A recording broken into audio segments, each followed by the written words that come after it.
జై Sriram. Hi friends, ఈరోజు పోకండ్లు వండుకుందాం. ముందుగా బియ్యం ఇలా కడిగి పిండి పట్టించుకోవాలి. తర్వాత ఈ పిండిని జల్లించాలన్నమాట. జల్లించిన పిండి ఆరిపోకుండా జస్ట్ అలా గట్టిగా ఒత్తుకుంటే సరిపోద్ది.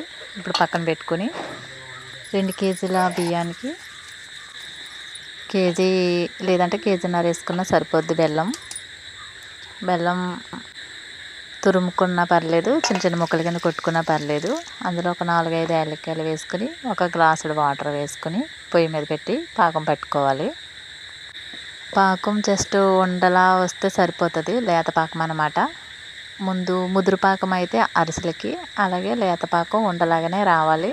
పాకంలో బాగా వస్తాయి. ఆ పాకం అనేది మనం చేతితో పట్టుకున్నప్పుడు వంట షేప్లో రావాలి. అది లేతగా వస్తే అదే కొంచెం ఉండలా వస్తే సరిపోతుంది. బాగా ఉండలాగా వచ్చి ముద్ర పాకం పెట్టామంటే అది అరిసెలకి బాగుంటుంది. ఇలా లేత పాకం పట్టేసుకున్న తర్వాత కొబ్బరి కూర వేసుకోవచ్చు. అలాగే కొద్దిగా నువ్వులు వేసుకుని పిండి కొద్దిగా వేసుకుంటూ కలుపుకోవాలి, ఉండలు లేకుండా. పిండి పొడి లేకుండా బాగా కలుపుకుంటే పోకుండా కూడా లోపల మంచిగా ఉడుకుతాయి అన్నమాట, బాగుంటాయి. పిండి మనకి వంట చేసుకోవడానికి అవుతుందో లేదో చూసుకుని అప్పుడు ఆపేసుకుంటే సరిపోతుంది. కొంచెం పిండి మిగులుతుంది, కొంచెం జారుతుంది కాబట్టి ఇందులో ఇంకా కొంచెం పిండి పడుతుంది అన్నమాట. ఇలా కలుపుకున్న తర్వాత కొంచెం గరిటెతో తీసుకుని ఈ పిండిని మూత పెట్టేసుకోవాలి. తీసుకున్న పిండిని చిన్న చిన్న ఉండల కింద రౌండ్గా పోకుండలా చేసుకోవాలన్నమాట.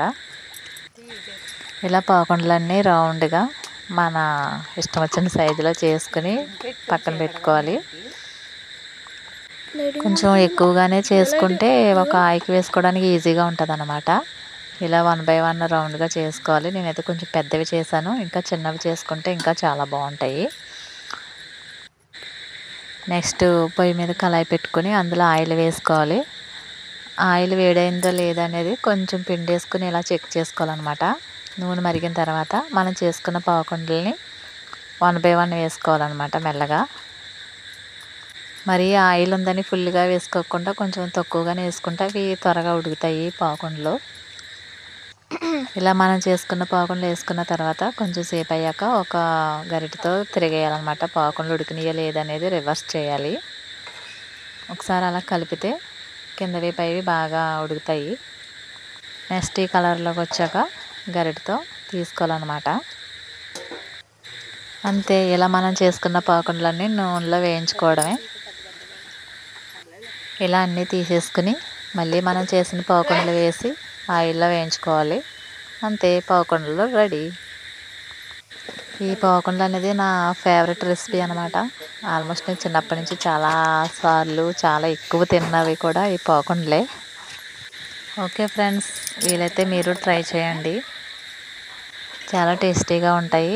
అలాగే టైంపాస్గా తినొచ్చు అన్నమాట. Okay friends, thanks for watching. ఇలా చెక్ చేసుకుని తినడమే, చాలా బాగున్నాయి. ట్రై చేయండి తప్పకుండా.